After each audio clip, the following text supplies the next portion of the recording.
오늘 우리에게 주신 하나님의 말씀은 로마서 3장 3절부터 8절까지 말씀입니다. 로마서 3장 3절부터 8절까지 말씀 우리 한 목소리로 같이 봉독하겠습니다.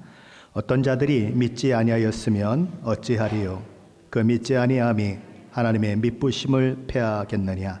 그럴 수 없느니라.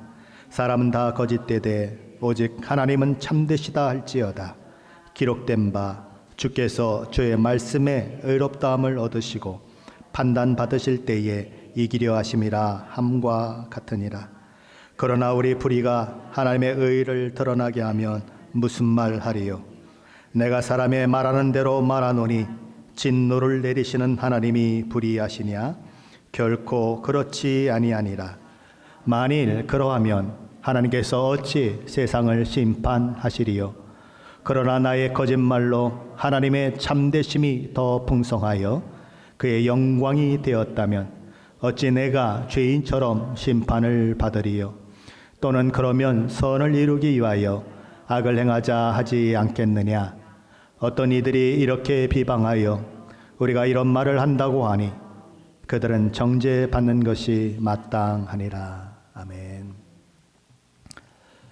사도 바울은 로마서 1장 후반부터 로마서 2장 전체를 통해서 이방 사람들이나 예루살렘 살고 있는 이스라엘 사람들이나 죄 아래 있으며 우리 주 예수 그리스도로 말미암아 구원받는 그 대상이 되고 있다고 하는 것에 대해서 차이가 없다라고 선언한 바 있습니다.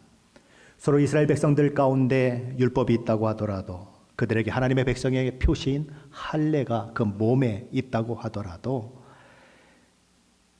그 모든 것들이 자동으로 구원을 이루게 하는 것은 아니며 예수 그리스도의 십자가 대속의 은혜가 필요하다라고 이야기했습니다. 자, 그러면 이제 이스라엘 백성들에게는 질문이 생기는 것입니다. 하나님, 그러면 도대체 우리에게 왜 율법을 주셨습니까? 우리에게 왜 할례를 주셨습니까? 왜 우리를 하나님의 백성이라고 하셨습니까? 그 이유가 뭡니까? 도대체 그게 무슨 유익이 있습니까? 라고 이야기할 수 있다는 거죠. 사도 바울은 그런 그들을 향해서 너희들이 가진 유익은 너무나 많다. 그 중에서 가장 큰 유익은 너희가 하나님께서 주신 말씀을 맡고 있다는 것이다. 하나님의 말씀 때문에 너희는 하나님이 누구신 줄 알았고 어떤 분이신 줄 알았고 하나님 앞에 어떻게 살 때에 복과 은혜를 받아 누리는 줄 알게 되었다.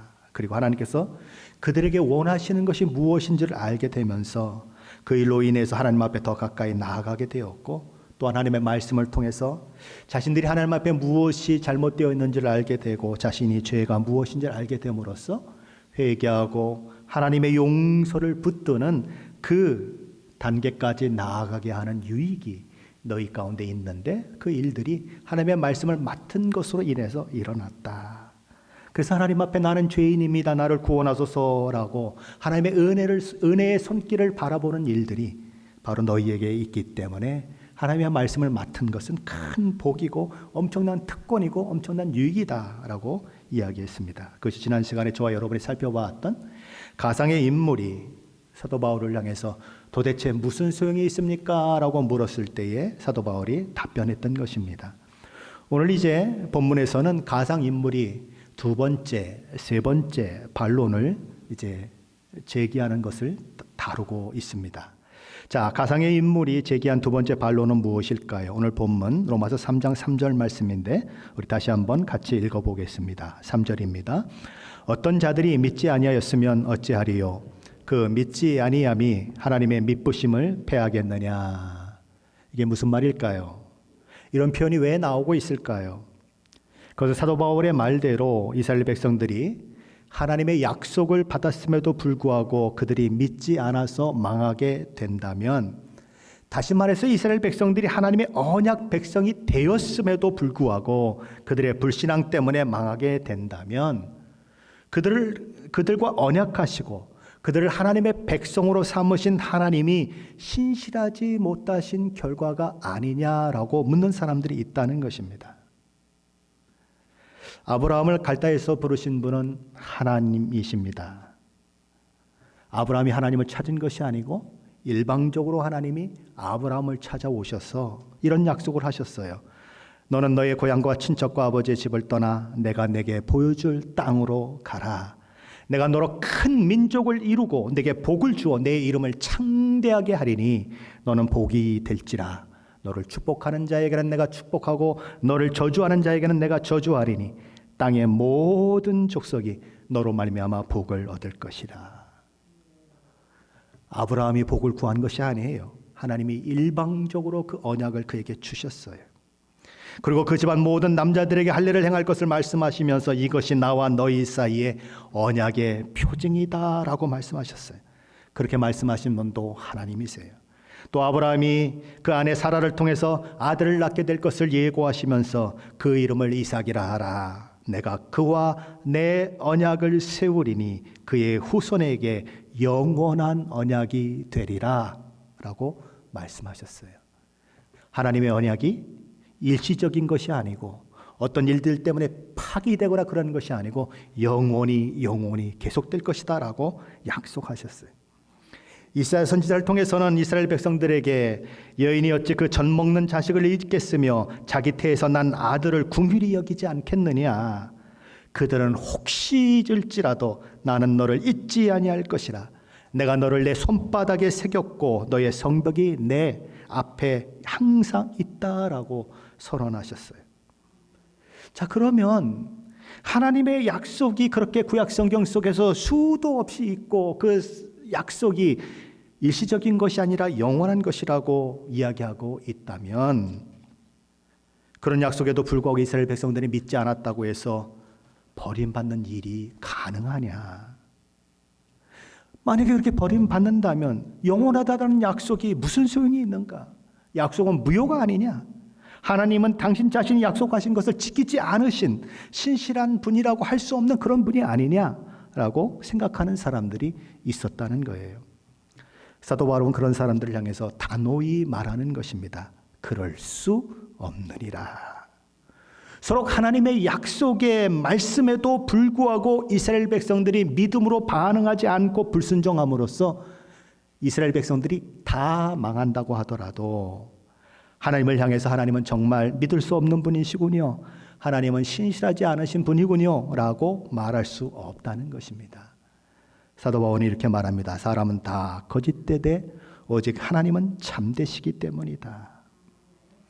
히브리서 저자도 이 문제를 히브리서 3장과 4장에서 다루고 있습니다. 이스라엘 백성들은 하나님의 다음이 없는 은혜로 모세를 통해서 출애굽하죠. 그들에게 가나안 땅이 약속되었습니다. 그리고 그곳에 들어가 가나안 7족속을 다 진멸시키고 그들은 그 땅에 거하게 될 약속을 가지고 있었어요. 하지만 그들은 어려울 때, 힘들 때 하나님의 약속을 의심합니다. 하나님을 의심합니다. 그래서 대부분의 사람들이 가나안 땅에 들어가지 못하는 그런 일들이 발생을 하죠. 모세가 가데스 바네아에서 각 지파별로 한 사람의 대표를 택해서 12 정탐꾼을 만들어 가나안 땅에 들여보내죠. 그리고 그 땅을 정탐해 와라. 어디가 성이 견고하게 세워져 있는지, 어떤 과실들이 그곳에 나고 있는지, 길은 어떻게 되어 있는지, 우리가 그 땅을 어떻게 정복해야 맞는지 다 살펴가지고 와라 라고 이야기하죠. 그러나 그 일로 말미암아 이스라엘 백성들은 가나안 땅에 들어가지 못하는 수많은 사람들을 만들어내고 맙니다. 그들은 그 사건을 통해서 하나님의 약속으로부터 돌아서지요. 하나님을 신뢰하는 믿음으로부터 떠나게 만듭니다. 갈렙과 여호수아가 부정적인 이야기를 하며 우리는 그들에 비해서 메뚜기에 불과하다. 우리는 가면 다 죽는다. 그렇게 이야기하는 10명의 정탐꾼들을 향해서, 그리고 그것을 듣고 울며 불며 우리가 왜 이 광야에 나와서 이렇게 죽게 되었는가라고 고백하며 울부짖는 백성들을 향해 아니라고, 우리 하나님 우리와 함께 하신다고, 저들은 우리의 밥이라고, 하나님의 말씀을 믿고 우리가 들어가면 가나안 땅을 차지할 수 있다고 외치고 또 외치고 옷을 찢으면서 외쳤지만 이스라엘 백성들은 그런 그들을 향해서 돌을 들어 치려고 했습니다. 이것들이 거짓 정보로 우리 모든 사람들을 다 죽게 만들려고 하고 우리 아이들까지도 다 죽게 하려고 하는구나. 이런 나쁜 놈. 그러면서 돌을 던지려고 했다는 것입니다. 그래서 온 이스라엘 백성들이 어떤 의견을 가지게 됩니까?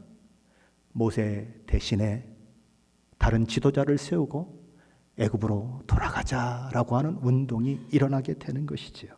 그것이 그들의 의견의 그 대부분이 되어버린 것입니다. 그 결과는 어떻게 되었습니까? 20세 이상인 사람들 중에 갈렙과 여호수아 외에는 한 명도 가나안 땅에 들어가지 못하고 광야를 무려 38년 동안이나 이리 갔다 저리 갔다 이리 갔다 저리 갔다 하며 그들이 죽기까지 기다려야 하는, 그래서 광야에서 다 엎어진 이후에야 다른 사람들이, 후손들이 광야에 들어가는 일들이 일어나게 되는 것입니다. 히브리서 3장 17절로 19절 말씀은 그것을 이렇게 얘기하고 있습니다. 우리 한번 찾아볼까요? 히브리서 3장입니다. 신약성경 355페이지 히브리서 3장 17절로 19절 말씀인데 우리 한 목소리로 같이 봉독하겠습니다. 또 하나님이 40년 동안 누구에게 노하셨느냐? 그들의 시체가 광야에 엎드러진 범죄한 자들에게 아니냐? 또 하나님이 누구에게 맹세하사 그의 안식에 들어오지 못하리라 하셨느냐? 곧 순종하니 아니하던 자들에게 아니냐?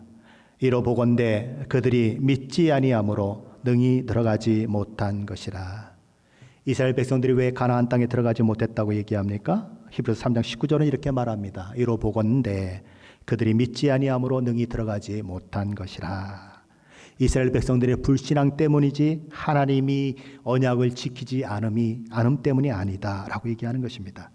자, 히브리서 4장 1절 2절은 그것을 이제 우리에게 적용하면서 이렇게 말씀합니다. 우리 히브리서 4장 1절 2절 말씀도 같이 읽어봅니다.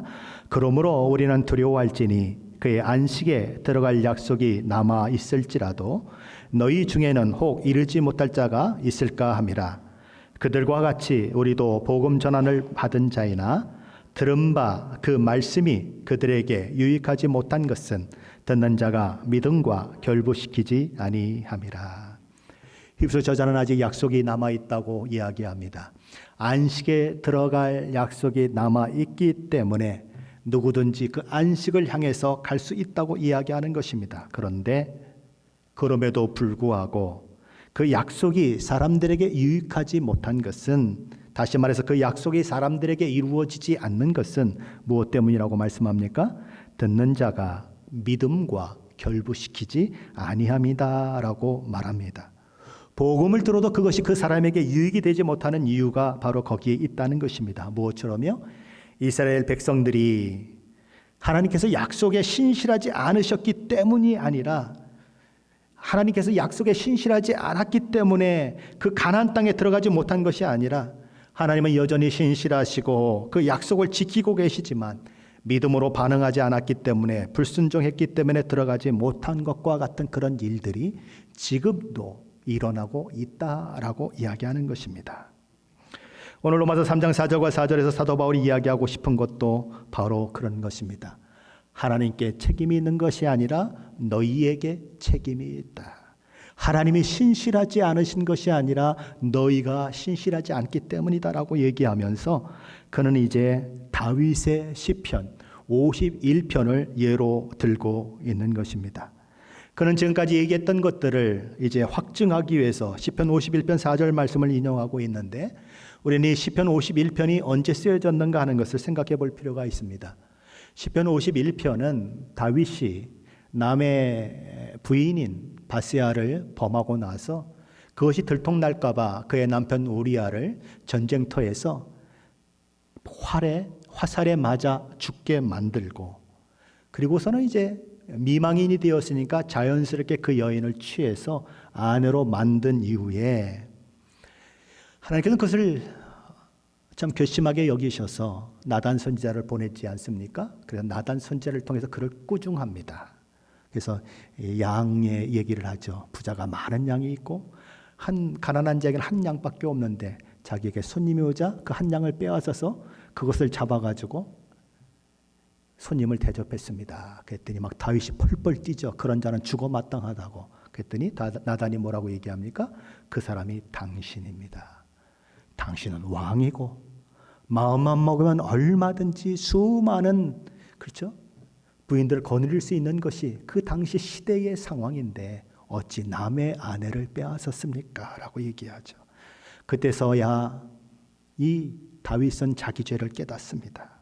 그래서 하나님 앞에 자기의 죄를 회개하면서 침상이 눈물로 다 젖도록 그렇게 통곡하며 울지요. 그러면서 기록한 시편이 시편 51편인데 시편 51편 4절에서 그는 이렇게 말합니다. 내가 주께만 범죄하여 주의 목전에 악을 행하였사오니 주께서 말씀하실 때 의로우시다 하고 주께서 심판하실 때 순전하시다 하리이다. 근데 사도 바울은 오늘 본문 로마서 3장 4절에서 그 뒷부분만을 옮기는 것입니다. 4절 중간부터 보면 이렇게 되어 있습니다. 주께서 주의 말씀에 의롭다함을 얻으시고 판단 받으실 때에 이기려 하심이라. 무슨 얘기를 하고 싶은 걸까요? 우리가 이 말씀을 이해하기 위해서는 사무엘하 7장의 말씀을 참조할 필요가 있습니다. 다윗은 여러 전쟁에서 승승장구합니다. 나라가 굳건히 세워지면서 그는 이제 드디어 자기 궁전을 짓기 시작하지요. 아름답게 백향목으로 궁전을 짓고 그곳에 앉아서 편히 쉬고 있는데 어느 날 갑자기 하나님 앞에 너무 죄송한 생각이 들었습니다. 나는 이렇게 백향목으로 지은 좋은 궁전에 살고 있는데 하나님의 언약궤는 여전히 천막 가운데 있으니 이게 무슨 일이냐. 내가 어찌 하나님의 언약궤를 그렇게 천막 가운데 그냥 놔두고 나를 위하여 궁전을 먼저 지었던 거, 내가 얼마나 나쁜 사람인가. 하나님, 내가 그래서 하나님을 위해서 성전을 짓겠습니다 라고 그는 결심을 하죠. 근데 나단 선지자가 그를 찾아와서 얘기하는 것입니다. 너는 전쟁을 많이 한 사람이고 아직 평화가 다 이루어지지 않았으니 평화의 왕이라고 이름 불려질 솔로몬이 너의 아들이 그 일을 하게 될 것이다. 그럼에도 불구하고 나는 내가 그런 마음을 가진 것이 너무 기쁘다. 그래서 하나님께서는 다윗을 막 축복하세요. 근데 그 축복했던 말씀 중에 여러 가지 축복의 말씀들이 있지만 오늘 본문과 관계된 말씀만 몇 개 한번 살펴보려고 하는 것입니다. 사무엘하 7장 9절에서 하나님께서는 다윗에게 이런 약속을 주십니다. 내가 가는 모든 곳에서 내가 너와 함께 있어 내 모든 원수를 내 앞에서 멸하였은즉 땅에서 위대한 자들의 이름같이 내 이름을 위대하게 만들어 주리라. 다윗의 이름을 위대하게 만들어 주겠다고 약속하십니다. 그리고 11절에서 이렇게 말씀하십니다. 너를 모든 원수에서 벗어나 편히 쉬게 하리라. 무엇이라고 약속하셨습니까? 너를 모든 원수에게서 벗어나게 하겠다. 그리고 너를 편히 쉬게 하겠다. 그 인생이 편안할 것이다 라고 약속이 된 거예요. 그런데 그 약속을 받은 이후에 이 다윗이 범죄하는 것입니다. 부하의 사랑스러운 아내를 빼앗고 그것도 모자라서 그것을 은폐하기 위해서 그 남편을, 그 부하를, 사랑스러운 충성스러운 부하를 죽음으로 내몰아 죽게 만드는 것이지요. 그 결과 다윗의 집은 어떤 일들이 일어납니까? 아들들 간의 권력 다툼이 일어납니다. 암논이 압살롬의 누이 동생 다말을 강제로 성추행하는 이 사건이 일어난 이후에 그것 때문에 이를 갈고 있던 다윗의 다른 아들 압살롬은 결국 암논을 죽이고 나중에 아버지를 향해서 쿠데타를 일으켜서 다윗이 그의 백성들과 함께 피난 가는 일들이 일어나죠. 그 쿠데타가 가까스로 압살롬의 죽음으로 인해서 그렇게 진압이 되었지만 이제 베냐민 사람 세라라고 하는 사람이 일어나서 베냐민 사람들과 많은 지파들을 규합해서 다윗을 대적하는 일들이 일어나는 것입니다. 그 반란이 겨우 또 진압이 됐는데 다윗이 이제 늙으니까 아도니아라고 하는 아들이 스스로 나는 왕이다라고 선포하는 일이 일어나죠. 하나님께서는 솔로몬을 왕으로 세우기 원하셨고 다윗도 솔로몬을 왕으로 세우겠다고 바세바에게 약속을 한 적이 있는데 아도니아가 왕이 됐는데 다윗은 알지 못하고 있지요. 그때에 이제 그 소식을 듣게 된 다윗은 그때서야 불이 나게 솔로몬을 왕으로 세우죠. 그리고 솔로몬이 왕으로 세워진 이후에 아도니아는 솔로몬의 손에 의해서 죽임을 당합니다. 이복형이었죠. 그렇게 다윗의 가정에 피비린내 나는 그런 권력투쟁 그리고 어려움을 겪으면서 평화는 고사하고 그 말년이 심히 어렵게 되었다는 거예요. 하나님 뭐라고 약속하셨는데요? 너를 모든 원수에게서 벗어나 편히 쉬게 하리라 라고 약속하셨는데 그런 일들이 일어났다는 것입니다. 이게 원수에서 벗어난 약속이 성취된 것일까요? 이게 내 인생이 평안하다고 하는 하나님의 약속이 성취된 것일까요? 그것과는 거리가 멀어도 너무 멀어요. 그렇다면 하나님의 약속이 폐해진 것일까요? 하나님께서 다윗에게 하신 약속을 신실히 지키지 않으셨다고 다윗은 하나님을 브레임할 수 있을까요? 없다는 거예요. 다윗은 그러지 않았다는 것입니다. 그는 시편 51편 4절에서 내가 주께만 범죄하여 주의 목전에 악을 행하여 싸우니 주께서 말씀하실 때에 의로우시다 하고 주께서 심판하실 때에 순전하시다리다라고 고백합니다. 이 말씀은 개역개정을 성경으로 읽으면 저와 여러분에게 잘 다가오지 않아요. 왜냐하면 조금 모호하게 번역을 했기 때문에 그래요. 제가 현대인의 성경을 한번 읽어보겠습니다. 내가 오직 주에게만 범죄하여 이런 끔찍한 일을 하였습니다. 주께서 이 모든 것을 다 보셨으니 주의 말씀은 옳고 주의 심판은 정당합니다. 지금 무슨 얘기를 하고 있는 거죠? 그가 바세바를 범하고 우리아를 죽게 만들고 그 일로 인해서 나단 선지자가 와서 그것을 꾸짖고 이런 일들로 말미암아 너에게 이러이러한 하나님의 진노가 임할 것이다 라고 말씀했는데 다윗은 하나님 내 인생이 평안하다고 말씀하셨는데 그게 무슨 말씀이십니까? 그 약속 지키셔야죠. 무슨 말씀을 그렇게 하십니까? 라고 따진 것이 아니고 하나님 맞습니다. 나는 범죄자예요. 나는 끔찍한 일을 행한 사람이에요. 주께서 이 모든 것을 다 보셨고 그래서 주의 말씀이 내게 임하고 내가 하나님의 진노 가운데 있다. 하나님의 심판을 받게 될 것이다 라고 말씀하셨으니 하나님은 정당하신 분이십니다. 하나님은 의로운 분이십니다 라고 이야기했다는 거예요. 무슨 얘기예요? 하나님의 약속이 폐하여졌다고 이야기한 것이 아니라 나의 죄가 이 결과를 만들어냈다고 통곡했다는 거예요. 사도 바울은 그 이야기를 하면서 자기가 실수해서 하나님의 약속에서 멀어진 것을 하나님 탓하는 사람들을 향해서 그럴 수 없느니라 라고 이야기하고 있는 거예요. 하나님이 약속을 지키지 않았기 때문이 아니고 내가 불순종했기 때문이다.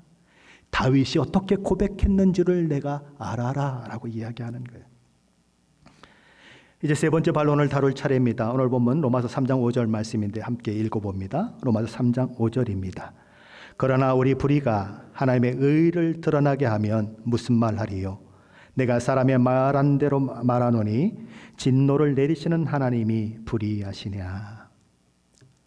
다윗은 자신이 죄인임을 고백하며 그런 자신을 향해 진노하시고 벌을 내리시는 하나님은 의로우십니다. 정의로우십니다. 라고 이야기했습니다.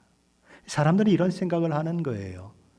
다윗이 잘못을 했기 때문에 하나님이 의롭다고 하는 것이 더 잘 드러나고 하나님이 정의롭다고 하는 것이 더 잘 드러났다. 그렇게 생각하는 것입니다. 그러므로 잘못을 함으로 인해서 하나님의 은혜가 더 크게 나타나고 잘못을 함으로 인해서 하나님의 의의가 더 크게 나타났다면 내가 잘못한 것은 오히려 꾸중 들어야 할 것이 아니라 칭찬받아야 될 것이 아니냐라고 얘기하는 사람들이 있다는 것입니다. 조금 뒤로 가면 사도 바울은 이런 얘기를 합니다. 죄가 넘친 곳에 은혜가 넘쳤다. 그럼 우리가 어떻게 들을 수 있죠? 죄를 많이 지면 은혜를 더 많이 받는구나. 그럼 죄를 더 많이 짓고 더 많이 짓고 더 많이 지면 하나님의 은혜를 더 많이 경험할 수 있겠구나라고 하는 오해를 할 수 있다는 것입니다. 지금 바울이 얘기하는 건 뭐예요? 여러분의 죄가 아무리 많다고 하더라도 예수 그리스도의 십자가 은혜는 그 모든 것들을 다 뛰어넘습니다라고 하는 이야기를 하는 거예요. 죄가 많은 곳에 은혜가 넘쳤다라고 하는 얘기를 하는데 사람들은 거꾸로 듣는 거예요. 뭐 어떻게 들어요? 죄를 많이 지니까 하나님의 은혜가 더 넘쳤으니까 내가 죄를 더 많이 지면 하나님의 은혜를 더 많이 경험하겠네?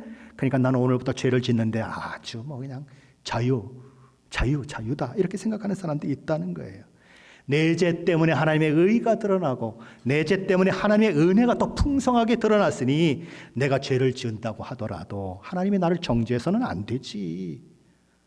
하나님의 풍성함이 더 드러나게 만들었고 하나님의 의가 더 드러나게 만드는데 왜 하나님이 나를 심판해? 말도 안 되지. 그런 궤변을 하는 사람들이 있었다는 거예요.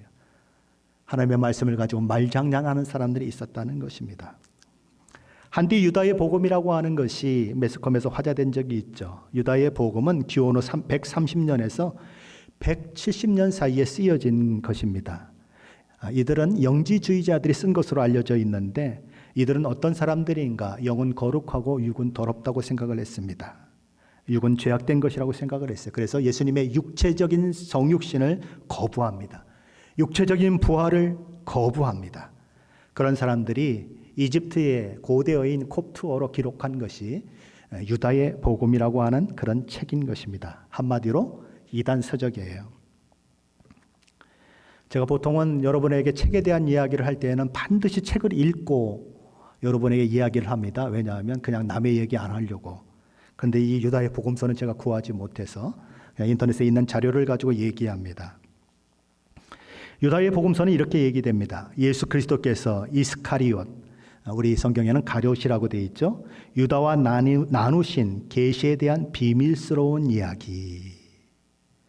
하나님 예수 그리스도와 유다가 나눈 아주 비밀스러운 계시의 이야기가 유다의 복음이다.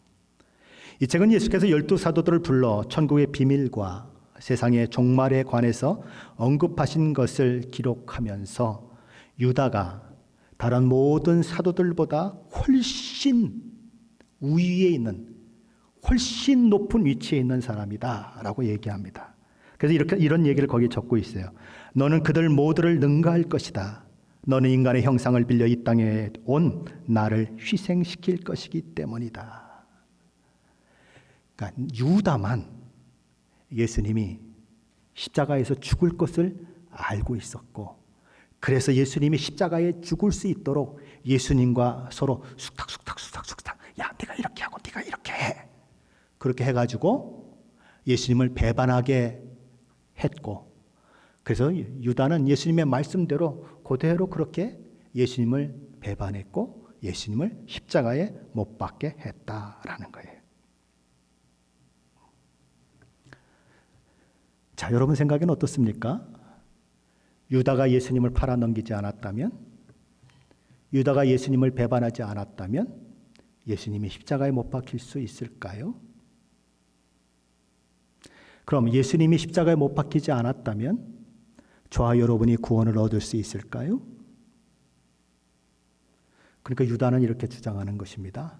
나는 옳은 일을 했다.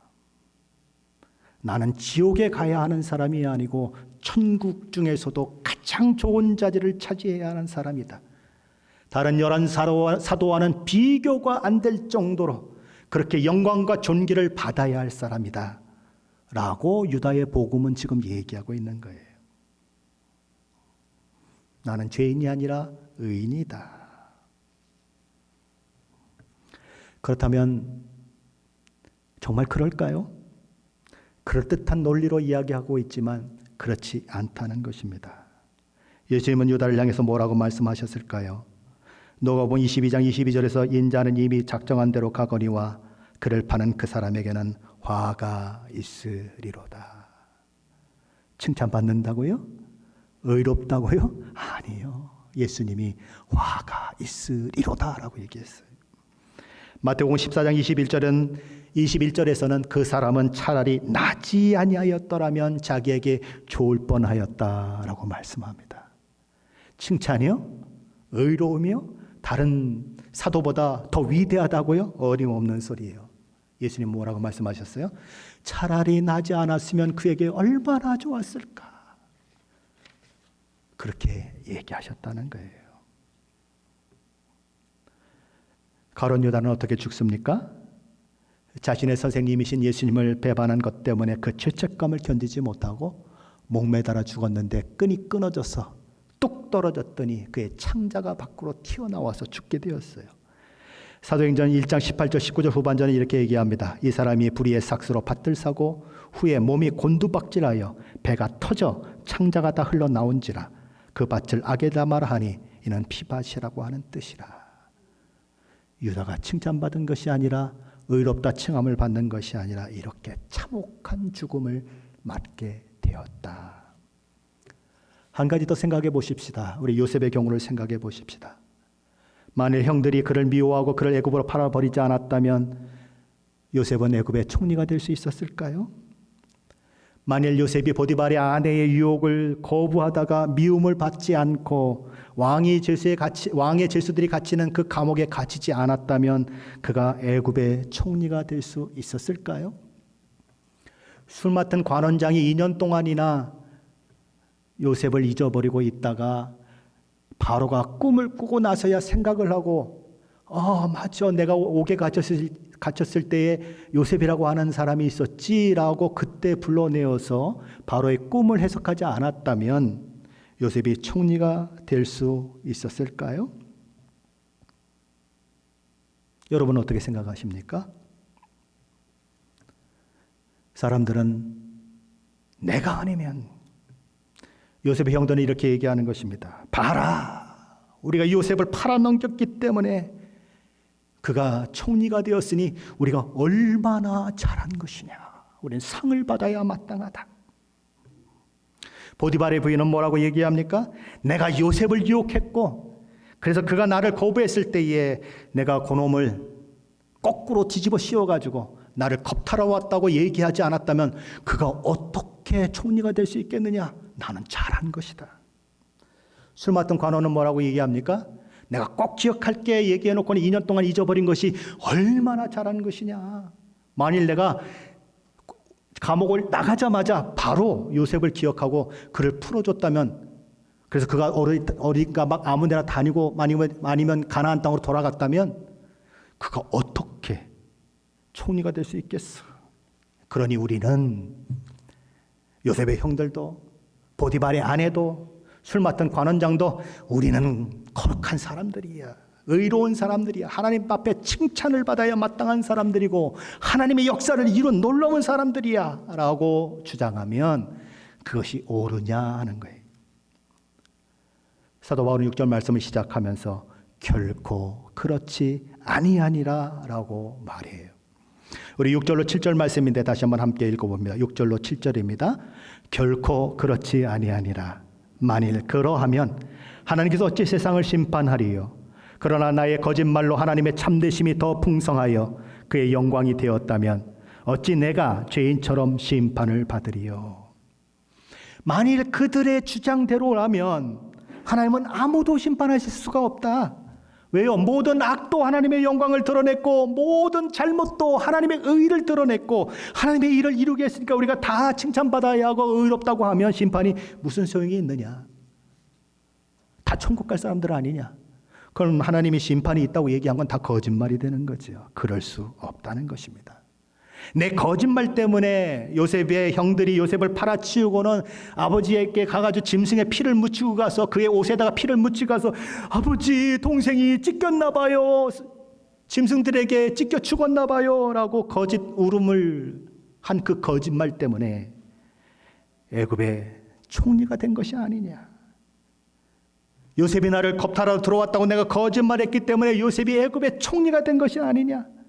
내가 2년 동안이나 모른 척했기 때문에 요셉이 애굽의 총리가 된 것이 아니냐라고 엉뚱한 주장을 하는 사람들이 있지만 결코 그럴 수 없느니라. 이런 억지 주장을 하게 되면 왜 죄인들이 정죄를 받는 일들이 일어나느냐. 사도 바울은 그 얘기를 하고 있는 것입니다. 이런 억지 궤변들이 더해지면 어떤 웃지 못할 상황까지 만들어지는가. 우리 로마서 3장 8절 말씀인데 함께 읽어봅니다. 8절입니다. 또는 그러면 선을 이루기 위하여 악을 행하자 하지 않겠느냐. 어떤 이들이 이렇게 비방하여 우리가 이런 말을 한다고 하니 그들은 정죄받는 것이 마땅하니라.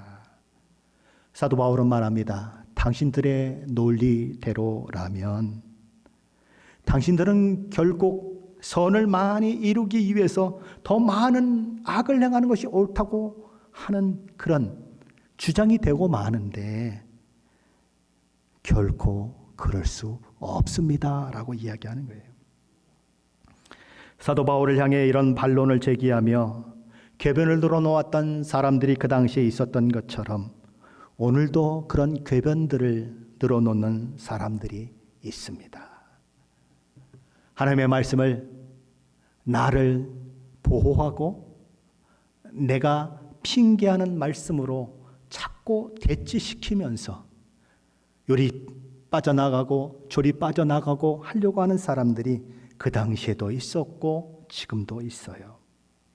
그런데 만일 저와 여러분이 오늘 본문에 나타난 사람들과 같은 질문을 지금 하고 있다면, 그런 궤변을 늘어놓고 신앙생활하고 있다면 저와 여러분은 미안하지만 그리스도인이 아닙니다.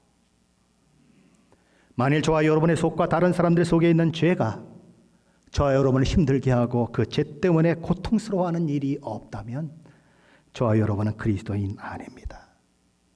단번에 영원한 구원을 하나님이 내게 주셨다. 그래서 이제 나는 자유야! 자유야! 그러면서 무슨 죄를 지어도 나는 다 용서받았어. 나는 그래서 아무 상관없어. 수많은 죄를 마구마구 지으면서도 천국은 나에게 이미 예정되어 있어라고 당당한 사람이 있다면 미안하지만 그리스도인 아닙니다. 저와 여러분이 정말 그리스도인 되었다면 결코 그럴 수 없습니다. 예수님의 십자가를 바라보면 하나님이 그 죄를 얼마나 미워하시고 증오하시는지를 보게 돼요. 예수님의 십자가를 바라보면 내 죄가 얼마나 큰지를 보게 돼요. 하나님, 내가 거기에 달려야 하는데 33살도 넘은 청년이 아무것도 걸치지 못하고 그곳에 벌거벗긴 채 양손과 양발에 못을 박히고 하나님 어찌하여 나를 버리시나이까 울부짖어야 하는 것이 바로 난데라고 하는 생각을 할 수밖에 없어요. 그래서 나는 하나님 앞에 죄인입니다. 내 죄를 용서하여 주십시오 라고 고백하며 주님의 십자가를 붙드는 일들이 일어나는 거예요. 그런 그 사람이 어떻게 아이고 난 구원받았으니까 이제 내 맘대로야 라고 죄를 지을 수가 있을까요? 어떻게 예수님을 다시 십자가에 못 박을 수 있을까요? 불가능한 것입니다. 그것은 예수를 믿고 변화된 믿음의 사람의 모습이 아닌 것입니다. 우리가 요셉을 팔았기 때문에 그가 국무총리가 되었다. 내가 요셉에게 동침하자고 요구했기 때문에 그가 국무총리가 되었다. 아니요. 동생을 미워하고 노예로 판 것은 죄입니다. 한 남자의 아내로서 주인이라는 지위와 권세를 이용해서 한 종으로 잡혀온 젊은이와 정사를 나누며 즐기려고 했던 것은 죄입니다. 서로 그것으로 말미암아 하나님의 뜻이 이루어졌다고 하더라도 죄는 그저 죄일 뿐입니다. 그 죄를 지은 것에 대한 책임은 그가 져야 하는 것입니다. 우리는 악을 만들어냄으로써 선을 만들어낼 수 없습니다. 우리는 더 죄를 지음으로써 거룩함을 만들어낼 수 없습니다. 더 전쟁을 많이 함으로써 평화를 만들어낼 수 없습니다. 선한 결과를 이루기 위해 범죄할 수 있습니까? 거룩한 목적을 위해 거짓말해도 됩니까? 하나님의 목적을 위해 과정에는 어떻든지 무슨 짓을 해도 상관없다고, 무슨 악을 행해도 상관없다고, 무슨 죄를 지어도 상관없다고 얘기할 수 있습니까? 사도 바울은 그럴 수 없느니라, 결코 그럴 수 없느니라 라고 이야기하는 거예요. 물론 하나님은 전능하신 하나님이시고 모든 것을 할 수 있는 하나님이시기 때문에 저와 여러분이 실수해도 넘어져도 악을 행해도 하나님의 뜻은 이루어 가시는 분이에요. 그것은 분명합니다. 그러나 하나님의 뜻을 이루기 위해서 내가 악을 행했다고 하는 그 이야기는 통하지 않는다는 거예요. 모든 것을 합력하여 선을 이루게 하시는 분은 하나님이시지 저와 여러분이 아니에요. 유다가 없었으면 예수님이 십자가에 못 박혀 죽지 않았을까요? 유다가 나서지 않아도 하나님은 예수님을 십자가에 못 박아 저와 여러분을 구원하세요. 요셉을 형들이 애굽에 팔지 않아도 하나님께서는 이스라엘 백성들을 구원하기 위해서 요셉을 애굽의 총리로 만들어 내세요. 그러니 그런 궤변은 통하지 않는다는 거예요. 내 악이 하나님의 일을 이루지 않았습니까? 내가 죄를 행함으로 하나님의 뜻이 이루어지지 않았습니까? 그러니 나는 구원받아야 합니다. 유다도 구원받아야 합니다. 유다는 최고의 제자입니다. 라고 이야기할 수 없다는 거예요. 모든 것을 합력하여 선을 이루게 하시는 하나님이시지만, 그러므로 저와 여러분이 해야 하는 일은, 힘써야 하는 일은 하나님의 선한 목적을 바라볼 뿐 아니라 오늘 내가 그 일을 이루어가는 과정도 깨끗하고 정직하고 선해야 한다는 거예요. 그렇게 살아야 한다는 것입니다. 하나님께서는 저와 여러분에게 구원을 주신 이유를 선한 일을 열심히 하는 자기 백성이 되게 하려 함이라 라고 말씀하십니다. 구원받았기 때문에 저와 여러분이 죄를 짓는데 더 담대해지고, 그저 그냥 수도 없이 나쁜 짓들을 더하면서도 나는 구원받았으니까 아무 상관없다고, 나는 오늘 죽어도 천국 간다고 착각하고 있다면, 예수 그리스도 때문에 죄사함 받고 죄로부터 자유함을 입었기 때문에 더 더럽고 추악한 목적을 위해서 내가 살고 있다면 그것은 구원받은 자의 모습이 아니다라고 성경은 이야기하는 것입니다. 주께서 저와 여러분을 구원하신 목적을 따라 의와 경건과 믿음과 사랑과 인내와 온유를 따르며 믿음의 선한 싸움을 싸우라고 사도 바울은 디모데전서 6장 11절로 12절에서 말씀하고 있습니다. 하나님은 저와 여러분을 왜 구원하셨을까요? 왜 십자가에서 당신의 아들을 그렇게 처참하게 못 박으면서까지 저와 여러분을 구원하셨을까요? 저와 여러분을 거룩한 사람 만들기 위해서 그렇게 하셨습니다.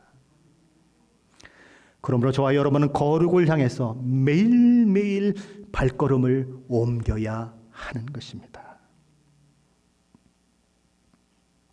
구원받은 것이 전부가 아니라 구원받은 자의 아름다운 모습을 가진 자로 세워지기 위해서 날마다 자기를 쳐서 복종시키며 하나님의 말씀을 따라 순종의 길을 한 걸음 한 걸음 가야 하는 거예요.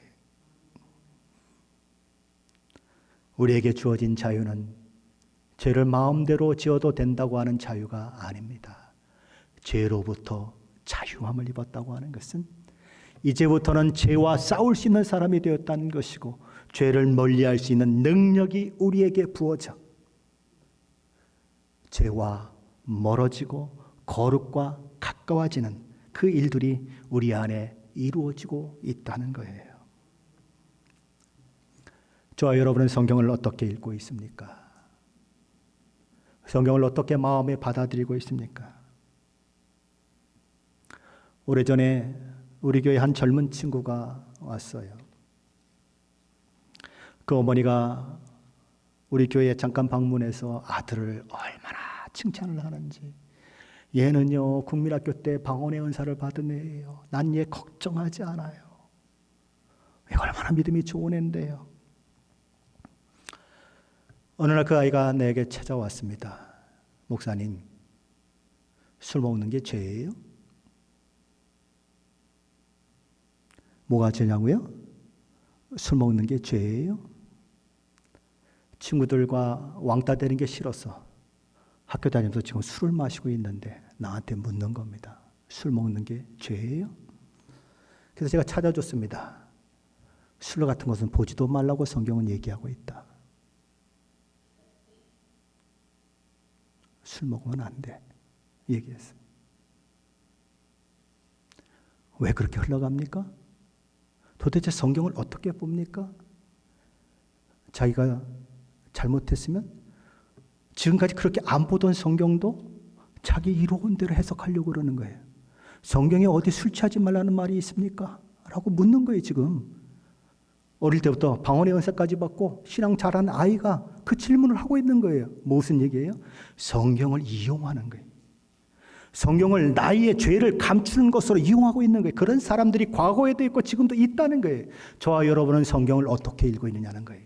정말 하나님의 말씀으로 읽고 있는가? 하나님의 말씀을 그대로 받아들이고 있는가? 하나님의 말씀을 오늘 이 성경에 나오는 사람처럼 궤변을 거기다 갖다 집어넣고 별 생각을 다 갖다 집어넣고 하나님의 말씀을 막 혼탁하게 만들고 있지는 않는가? 사도 바울은 그럴 수 없느니라 라고 얘기하는 거예요. 하나님의 말씀을 순전한 마음으로 받아라.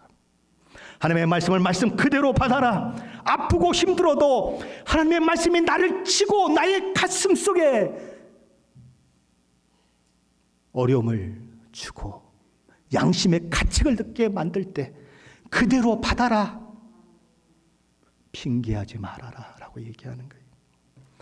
하나님의 말씀을 말씀대로 받을 때 하나님의 말씀이 내 속에서 능력으로 역사하는 거예요. 그때 이 하나님의 말씀이 나를 통해서 이루어지고 하나님의 나라가 이루어지는 거예요.